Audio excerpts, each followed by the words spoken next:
Hello everyone, this is Cheryl with CNC Are Be There Yet. Welcome back to our channel.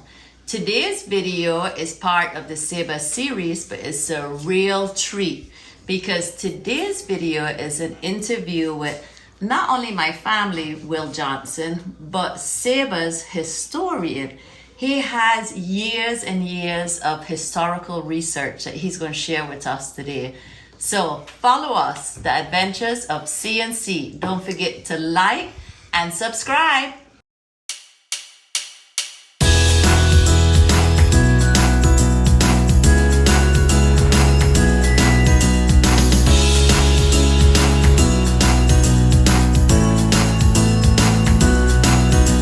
I'm taking my chances along with my... You know, I use my Facebook like Cheese, a say cheese, newspaper. say cheese. All right. Okay. It's also a machine. Yeah. It is from 1934. Wow. And I had it fixed up. Godfred, the teacher, Godfred repairs all these things for me. This here, Beautiful job. I had a hard job figuring this out. My mother told me that she had got it from somebody from that. They used to have a factory there where Wilma's house is. Oh, on the bottom? That used to make furniture. Oh, And they had made this for somebody in Stacia, but she didn't know the full story. But later on, I realized that the initials there, JCE, is John Carl Every. He was a very, very wealthy man. He owned several estates on Stacia, St. Kitts, Nevis. He owned property in St. Martin. And then one disaster after the other struck him. His two sons died in a hurricane on a schooner and so on. Goodness. And then he spent his last years on his plantation in Nevis and so on. So when I saw the initials and I figured, I said, that had belonged to him. To him. And then How this, interesting. the chair that I used there is from the old Jewish cemetery in Stacia. Wow. Oh, this is heavy. I got it from Kenneth Van Putten, a friend of mine from Stacia. I know And of him, He yeah. got it from an old man that was a teacher and so. And it turns out afterwards that the owner of that passed the cat was an outside son of Mr. John Carl Everett. Really? So I used to have it there, the two of them was united. Yeah. That is so cool. Yeah. Wow, so much history just in this room. It's Yeah, I'll tell you love more. I had one, I had Rudolph make me one. Guy had one down in his house, and then I saw it. Rudolph did a wonderful job. And that's an old gold. calabash. Yeah. That's the gourd, and then those are the calabash, So, right? What we would do is you carry your homemade scale, that was Mr. Carl or one of them, and then they would put a professional weight, and then you would carry a rock, different set of rocks, so you know this was a pound, that was a half pound, so you had to remember your rocks, so you didn't have to buy this expensive stuff. Oh, it's one of those, and then you use rocks. Yes, yeah. Yeah.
What is this?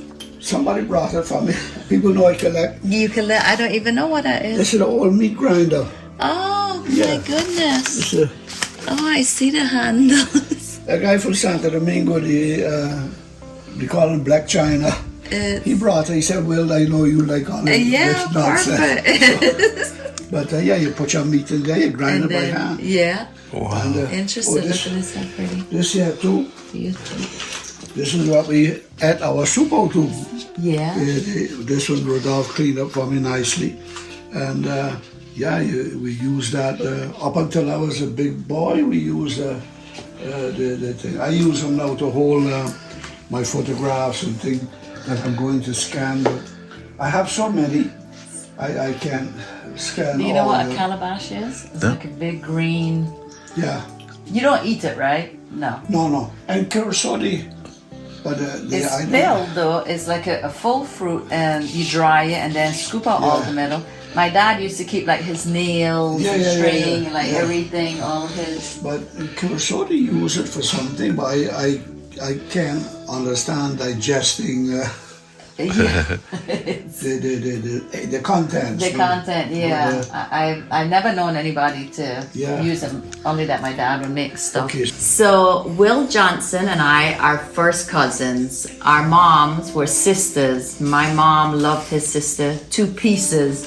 She was like one of our favorite aunts. And today, Will Johnson has agreed to go through our family history. A true Saban historian, years and years, your whole lifetime of research, right? So I really appreciate that you are taking the time to share this with us. We're so happy to be here. Thank you very much. Thank you very much. When you said that we were first cousins, I was figuring out last night, and you have something like 110 first cousins. And you're not a Mormon. It's on your father's side that your grandmother had 12 children, each of them had 7. Then on your mother's side, you had enough to carry over the 100. Yes. And the reason why I asked you when you were born before, you don't have to repeat it for the program. It's okay. But I thought you had known our grandmother, but I had a small black and white photograph, and the Burkle brothers and Stacia were doing in Spain paintings of old photos, and then this one with our grandfather Horton. Poor Horton never had a suit in his life, but he took he made a painting with him with his suit on and everything. Aww. And once when our aunt Laura came here, I was going away and I had told her she could stay here. And when she came and she saw the painting, she nearly collapsed. She started to cry, she got so emotional. She said she never thought she was to see them again. So here I want to show you what it looked like. Oh. Yeah. So, oh my gosh. yeah, he was That is wonderful. James Horton Simmons, and I got his his father's front door step here going down to the patio. I keep all those old things. Really? And yes, she was a Johnson, born Johnson, but he was born Simmons. And he was named after his mother's father, James Horton. And I'll tell you something more about the Hortons. But yeah, this is... So my Will's brother Guy used to call me Ma because he said I looked like my grandmother. I never met my grandparents because they were gone before I was born. But that's really, really special. But as a result of going by them, they lived over on Hell's Gate by the church. And Horton was a very special guy because those days hardly anybody could read and write. Our grandmother, she taught herself to read, couldn't write, but she had her favorite authors was Grace Livingston Hill and another one. And I would tell her, Ma, that was stories made up. She said, no, they wouldn't put it in the book if it wasn't so. Because she'd be reading and then she would say, that good for nothing. These are romance stories.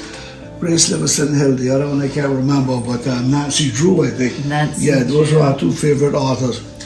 But And now, Mommy used to read Grace Livingston Hill too. Yeah. And Mommy used to tell us that she would also read the labels on cans and Yeah. how she self-taught herself to Yeah. read. Pretty impressive. so as a result of the conversations I had with her, I choose to smoke a pipe very occasionally, but one of those old clay pipes. Yeah. So Helene Cornett made this with the picture with me and her sitting From my together. grandmother's And, pipe. This was your first book? This is like the third copy. Oh, okay. This is the third Because I'm one. on my seventh. Now I have it on Kindle, up to date with the chronological history and so on.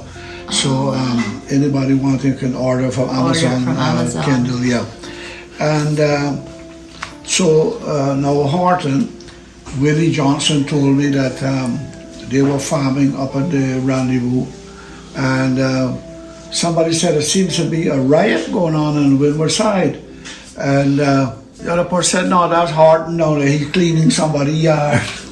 He had an enormous voice. I always tell Teddy that he took after Horton because you could hear Teddy deep from a mile. voice. So Horton had and he loved a baked sweet potato, and on the old thing outside. The outside. Yeah, and I remember, as a child, I might have gone there 4 or 5 times, but that's about it. But your memory is such from your childhood days that you think you were living there by then and getting all these stories. Yeah. But I remember sitting there under the sea grape tree what they had below the house, and asking Ma how things was when she was a girl, and she would tell me different stories and so on. And Horton would be there with his roasted mackerel and sweet potatoes. Mackerel. Once Ceci Granger's father, Lee Tinney, they called him, he came down to see Horton. So our grandmother, she said, well, he's in there eating. So Lee Tinney came back out, he said, well, I can't find what she says. It wasn't a big house, as you well know. He said, sitting there to the table. He said, I saw a mountain of sweet potatoes there. So he was behind the mountain of sweet potatoes. Behind the sweet potato. But yeah, from that world has changed so much from when I was a boy. I mean, Saba is part of the larger world, Yeah. So later Yeah, we can Facebook take a and the picture works. of that. And then I will That's tell very you first special. some more about the direct family the history. Now we're talking about Horton, for example. I have these books here on each of the families that we are connected to. Simmons, Hassel, Horton, Johnson, name it. Because I tell people, the white population in Saba, especially from Windward Side and Hell's Gate, who is not a Hassel is a Johnson, but the Hassels have, like in your case, a grandmother who was a Johnson, and I have great grandmothers who are Hassels and so on. So everybody is connected one way or the other. Right. But the Hortons, they go back to early Statia. I located the graves there in front of the Methodist Church. There's the old Anglican cemetery there. And Richard Horton, one of our ancestors, he's buried there next to his mother-in-law, together. They have the marbles on the one thing. I said, well, he must be like his mother-in-law. No, yeah. He buried the same grave. That's funny. And so then also there was a Mark Horton that was registered first on Saba 1728. And the family moved back and forth between Saba and Statia, and there's a lovely building there on the bay in Statia where it was recently restored by the present owners. Beautiful. It was known as the Horton Building back in the long time ago, and it had belonged to Mark Horton, but of course through the centuries it changed hands several times. But Ellie, who Dutch lady, who had she's still alive. I'm friends with her. She had businesses there, and so her daughter bought the old building and had it restored. It's a lovely building. And so that's the Hortons. But like we discussed before, and going through old documents and so on, I was able to put together a lot of info. This happens to be one from 1780. I found it in between my documents, and I don't even know where I got it from the time when Thomas Dinsey was governor, Wow. So, like I said, I have, for each family on Saba, I have one of these written out by hand, and then I've been trying to put as much as possible on the computer, but I need professional help for that. Yeah. And then that's a lot of work. Since the internet came on, there's so much possibilities to trace family. Just yesterday, Raymond Simmons, he's a distant cousin of ours from Venezuela. I met him in Florida. You met, yeah. Raymond sent me a new site with 77 million names. Whoa. He said, that should keep you busy. I said, I haven't even opened it yet. I told him, I told him I was having an interview with you today, so I will leave that to start checking it. Wow. But there's another Dutch site that I've been going to, because all of it was called Dutch. we.nl. You just type in a name in there and it comes up, and then you see the marriage, debt, and birth and all that. And then you can keep going further.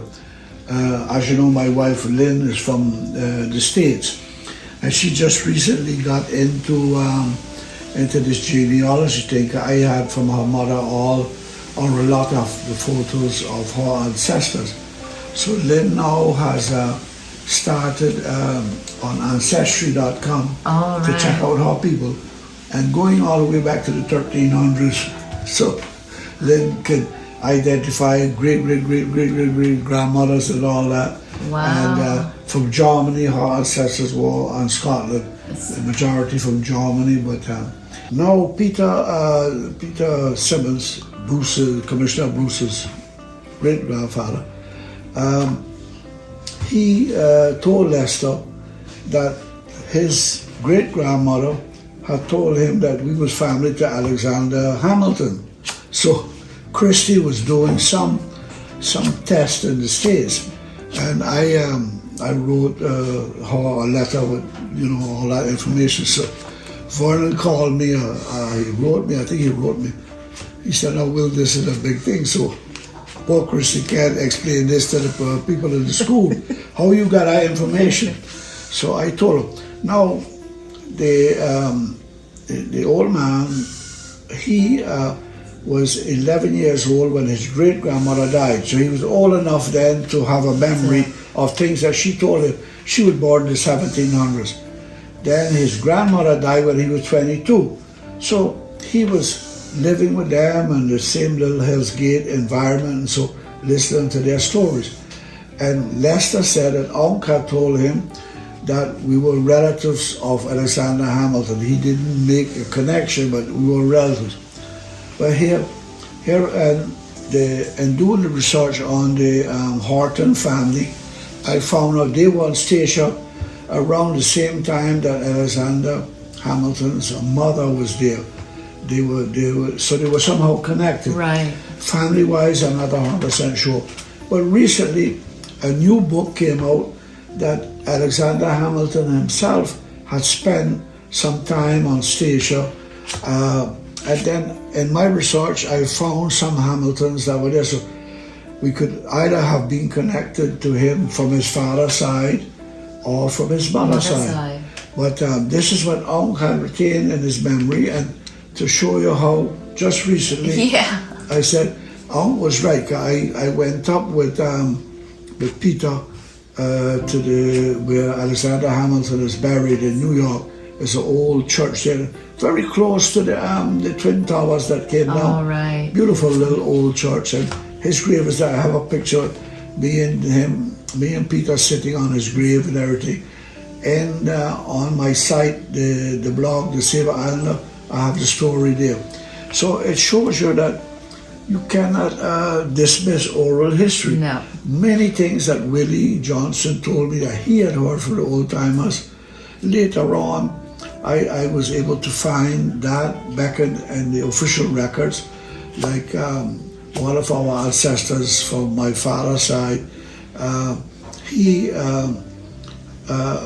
Richard Johnson was governor here in 1728, and he had captured some pirate ship that belonged to Argentina, and they had come here, anchored here, and he got a sword from the Queen of England for capturing the ship.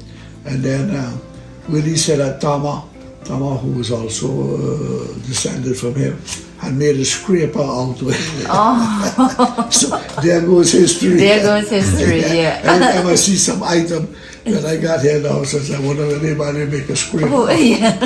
or something out of that. You're right. So, the oral history resulted then in my first book, Tales from My Grandmother's Pipe. Oh, yeah, that was your first. That's this one. Yeah. His first book. Well, modern days now, this would also concern you. They have all these possibilities of doing research on your DNA. Yeah. And I had 3 done. One was done by the CIA, I believe, because in New York, I was going to St. Martin, and they called me off the line. So the man, he started questioning me, because Lynn was there, but Lynn has an American passport, of course. And I checked, they only called one other person off the line, was a lady from St. Bart's, and she was quite upset about it. And so, France is an ally of the United States, you treat me like a terrorist. But the guy who, he gave me a choice. He wanted to put some kind of flit or something in my mouth, or to take a swipe. So I told him, take a swipe. At that time, I was unaware of this DNA testing business. It must have been that. But anyhow, there was a second one that was advertising. It had gene or something.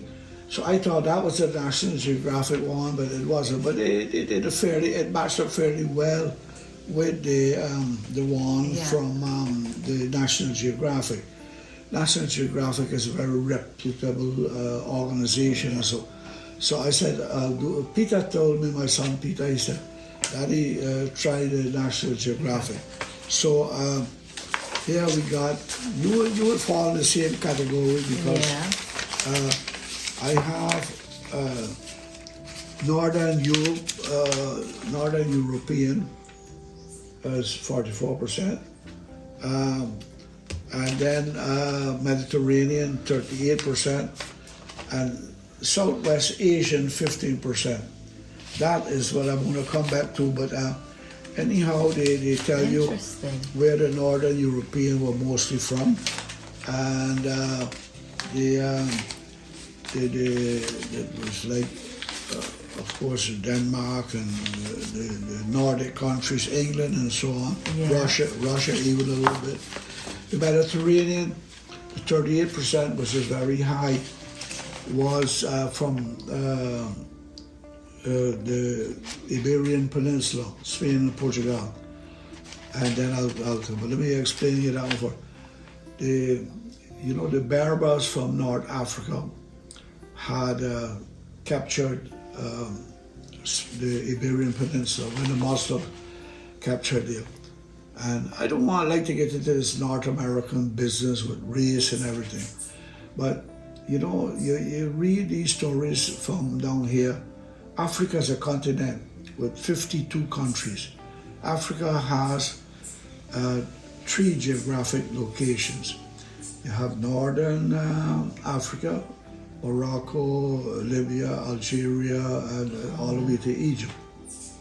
Then you have the Sahara, which is as big as the United States, which even now it's difficult to pass the Sahara, although you have modern trucks and all that. We can imagine Right, it's- thousands of years ago on.